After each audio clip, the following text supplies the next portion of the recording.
না, কিন্তু এটা তো হওয়ার কথা ছিল না। প্রশাসন মানে তো সেবক, জনগণের সেবা করবে, বিপদে পাশে দাঁড়াবে, বরং আমরা বিপদে পড়লে তাদের কাছে যাব, এটাই তো হওয়ার কথা ছিল। তারা আমাদের বন্ধু হওয়ার কথা ছিল। কিন্তু প্রশাসনের সব প্রশাসন খারাপ নয়, গুটি কয়েক কিছু কিছু প্রশাসনের খারাপ ব্যবহারের জন্য পুরো ডিপার্টমেন্টকে মানুষ খারাপ মনে করে। কথা বলেন ঠিক কিনা? তার বাস্তব প্রমাণ নওগাঁ জেলার আমার এক চাচা আছেন, আমাকে খুবই ভালোবাসেন, যদিও রক্তের সম্পর্ক নয়, মহব্বত করেন কোরআনের খাতিরে। তিনি এসআই নবীবুর রহমান, দীর্ঘ প্রায় 15 বছর তিনি রংপুরে চাকরি করেছেন, এখন আছেন সিলেটে। একজন এসআই কতটা একনিষ্ঠ ভালো মানুষ, কতটা সততার সঙ্গে চাকরি করেছেন। প্রায় 30-40 বছর হলে চাকরি করে, এখন পর্যন্ত একটা বাসা করতে পারে নাই, ভাড়ার বাসায় থাকে। বলেন আল্লাহু আকবার। আমি চাচাকে বললাম, চাচা আপনি এতদিন চাকরি করলেন, আপনার বয়স শেষ, একটা বাসা করতে পারলেন না, করলেন কি? আমাকে বলে, বাবা সৎ পথে থাকলে, সততার সঙ্গে থাকলে পুলিশের চাকরি করে 5 তলা বিল্ডিং করা সম্ভব নয়। কিন্তু আজকে যারাই হঠাৎ করে 2-4 বছর চাকরি করে বড় বড় বিল্ডিং করে ফেলে, কোটি কোটি টাকার মালিক হয়, এখান থেকে কি বোঝা যায় বৈধ কামাই নাকি অবৈধ? 1 নম্বর নাকি 2 নম্বর? এইরকম ভাবে হাজারো ভালো ভালো প্রশাসন বাংলাদেশে আছে, আর ভালো কিছু মানুষ আছে দেখেই আল্লাহ তাআলা এখনো এদেরকে টিকে রেখেছে। কথা বলেন ঠিক কিনা? এই জন্য আমরা বলতে চাই, আপনারা সেবক, জনগণের ট্যাক্সের টাকা আপনাদের বেতন দেওয়া হয়, আপনারা আমাদের বন্ধু, আমরা আপনাদের শত্রু মনে করি না। জনগণের সঙ্গে এমন কোনো ব্যবহার করবেন না যাতে করে জনগণের হাতে আপনাদেরকে লাঞ্ছিত হতে হয়।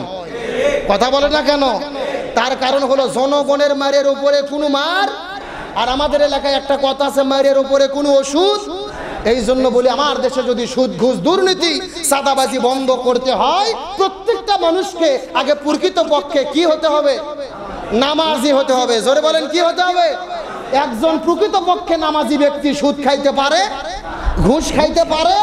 এখন আপনাদের প্রশ্ন, হুজুর আপনার ওয়াজের সঙ্গে তো সাজাপুর এলাকা মেলে না। হুজুর নামাজও পড়ে, সুদও খায়, নামাজও পড়ে, ঘুষও খায়, নামাজও পড়ে, মিথ্যা কথাও বলে, এরকম আল্লাহর ওলি 2-4 জন নাই? আরো জোরে বলেন। আমার ভাইরা ব্যাখ্যাটা বোঝার চেষ্টা করবেন। রাসূল বলেছেন, কোন মানুষ যদি নামাজ আদায় করে আবার পাশাপাশি অন্যায় করে, নামাজ আদায় করে সুদ খায়, নামাজ আদায় করে ঘুষ খায়, নামাজ আদায় করে জিনা করে, ব্যভিচার করে, সমাজের মধ্যে 2 নাম্বার কাজ করে, তাহলে বুঝে নেবে এই লোকটার আসলে নামাজি নয়, এই লোকটার নামাজ হয় নাই, এই লোকটা আসলে লোক দেখানোর জন্য নামাজ আদায় করে। কি দেখানোর জন্য নামাজ পড়ে? কিছু লোক দেখবেন মাথায় খুবই বড় টুপি, মুখের মধ্যে দাড়ি, সামনে কাতারে নামাজ পড়ে, কপালে দাগ ফালাইছে, আবার ব্যাংকে 20 লাখ টাকা উঠাইয়া রাখছে, মাসে মাসে বকশিস আসে, তুলে তুলে মুনাফা খায় আর জেকের করে। কথা কন না কে? এরকম আল্লাহর ওলি নাই? ও নামাজ ঠিকই পড়তিস, অথচ সুদ খাওয়া। তার মানে বোঝা যাচ্ছে ওই ব্যক্তির নামাজ কি হয় নাই?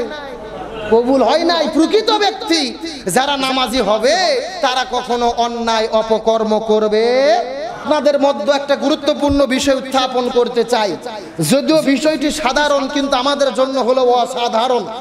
আজকে আমাদের এই মসজিদের মুসল্লিরা আলহামদুলিল্লাহ আপনারা খুবই ভালো, খুবই অ্যাক্টিভ, ওয়াজ শুনতে আপনাদের খুবই ভালো লাগে, খুবই পটু, সারা রাত ওয়াজ হলে বসে বসে শোনেন, অথচ তদন্ত করে দেখা যাচ্ছে ফজরে মসজিদে মুসল্লি নাই। ঠিক আসতে বলতেছেন কি জন্য? শুধু কি ওয়াজ শুনলে হবে? এ কথা বলে না কেন?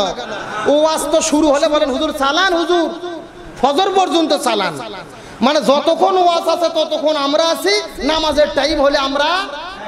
এই ওয়াজ দিয়ে কোনো লাভ হবে? আপনার সারা জীবনের ওয়াজের সওয়াব যদি 1 পাল্লায় রাখেন, আর একক তো ফরজ সালাতের সওয়াব যদি আর 1 পাল্লায় রাখেন, কোনটা সওয়াব বেশি? আরো জোরে বলেন। তা আপনি নামাজই পড়েন না, কিসের এত ওয়াজ শোনা আপনার? আশেপাশে যে খুবই গল্প করেন, মসজিদের আমাদের খতিব খুবই ভালো, এমন ওয়াজ করে মানে কান্দে শুতে ফেলে দেয়, 2 ঘন্টা কান্দে, কিন্তু আসরের আগে নামাজ পড়ে না। আরো জোরে বলেন। তা আপনারা কি এইরকম থাকতে চান, না পরিবর্তন দরকার আছে? আরো জোরে বলেন। আমার ভাইরা আমি কেন বলি বলেন, নামাজের ওয়াজ বাকি আছে কোনটা? 1.5 বছর হলে আপনাদের মধ্যে আলোচনা করতেছি, শুধু যদি শুনেই যান, আমলের যদি পরিবর্তন না ঘটে, এই ওয়াজ দিয়ে, এই মসজিদ দিয়ে, এত সুন্দর আলোচনা দিয়ে, বড় বড় মাহফিল করে, বড় বড় হুজুর এনে ওয়াজ শুনে লাভটা কি? বিশ্বনবী করিম সাল্লাল্লাহু আলাইহি সাল্লাম হাদিস শরীফের মধ্যে বলেন, যে ব্যক্তিগুলো নামাজ পড়বে না, বেনামাজি হবেন, আল্লাহ রাব্বুল আলামিন তাদেরকে 15টা আযাব দান করবেন। জোরে বলেন নাউজুবিল্লাহ, চিৎকার করে বলেন কয়টা আযাব? আর একটু জোরে বলেন। এই 15টা আযাবের ভেতরে যে ব্যক্তি নামাজ পড়বে না, এই পৃথিবীতেই আল্লাহ তাআলা তাকে 6টা আযাব নাজিল করবে। কয়টা? পৃথিবীতে থাকবে 6টা তার জন্য আযাব। মৃত্যুর সময় 3টা, কবরের ভেতরে 3টা, হাসরের ময়দানে 3টা। এই সর্বসাফল্যে বেনামাজির জন্য আল্লাহর পক্ষ থেকে আযাব কয়টা? আর একটু জোরে বলেন। বিশ্বনবী সাল্লাল্লাহু আলাইহি ওয়াসাল্লাম বলেন, যেই ব্যক্তিগুলো কারণে অকারণে নামাজ ছেড়ে দেবে, নামাজ পড়বে না, বেনামাজি হবেন, এই ব্যক্তিগুলোর জন্য আল্লাহ রাব্বুল আলামিন 15টা আযাব নাজিল করবেন। এই ব্যক্তিদের উপরে আল্লাহর পক্ষ থেকে 15টা গজব থাকবে। তার ভেতরে এই পৃথিবীতেই যেই ব্যক্তিগুলো নামাজ পড়বে না, এই জমিনের ভেতরেই আল্লাহ তাআলা তাদেরকে 6টা আযাব এবং গজব নাজিল করবে। যেই ব্যক্তিগুলো নামাজ পড়বে না, আল্লাহ পৃথিবীতেই তাদেরকে 6টা আযাব নাজিল করবে। এই 6টা আযাবগুলো কি কি আমাদের জানার দরকার আছে না নাই? কথাগুলো কান খাড়া করে মনের মধ্যে ঢুকানোর চেষ্টা করেন। আজকের আলোচনাটা শুধুমাত্র শোনার জন্য নয়, শুধুমাত্র মজা নেওয়ার জন্য নয়, আমল করার নিয়তে কথাগুলো শোনার চেষ্টা করেন। আল্লাহ বেনামাজের জন্য 15টা আযাব এবং গজব রেডি করে রেখেছে। তার মধ্যে যেই ব্যক্তি নামাজ পড়বে না, এই পৃথিবীতে আল্লাহ তাদের 6টা আযাব নাজিল করবে, 6টা গজব নাজিল করবে। তার মধ্যে প্রথম নম্বর আযাব এবং গজব হলো, যারা নামাজ পড়বে না, আল্লাহ রাব্বুল আলামিন তাদের হায়াতকে কমায়া দেবে।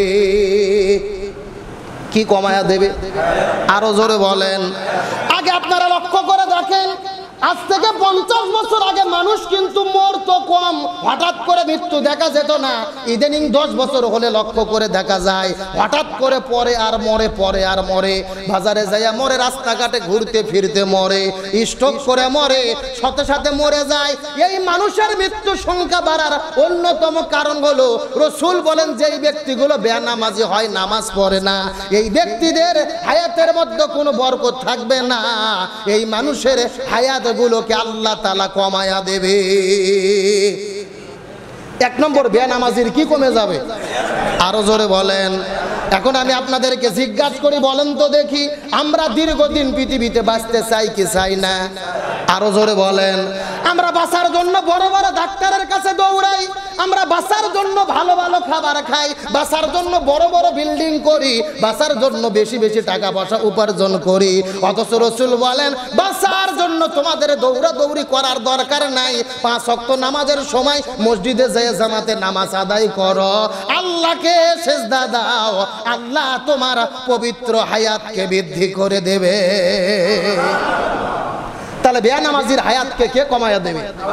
1 নম্বর হলো, বেনামাজির 15টা শাস্তির ভিতরে এই পৃথিবীতে আল্লাহ তাআলা 6টা আযাব এবং গজব এবং শাস্তি দেবেন। তার মধ্যে প্রথম আল্লাহ তাআলা হায়াত কমায়া দেবে। আর 2 নম্বর হলো, যারা নামাজ পড়বে না, বেনামাজি হবে, আল্লাহ তাআলা এদেরকে এদের জীবনের ভেতর থেকে রিজিকের বরকত আল্লাহ তাআলা কমায়া দেবে। কিসের বরকত? এখন হয়তো আপনারা প্রশ্ন করবেন, হুজুর কথাটা ঠিক নয়, যারা নামাজ পড়ে না তাদের টাকা পয়সা বেশি হয়, যারা নামাজ পড়ে না তারা আয় করে বেশি। ভালো করে মাথা দিয়ে গবেষণা করে বোঝার চেষ্টা করেন।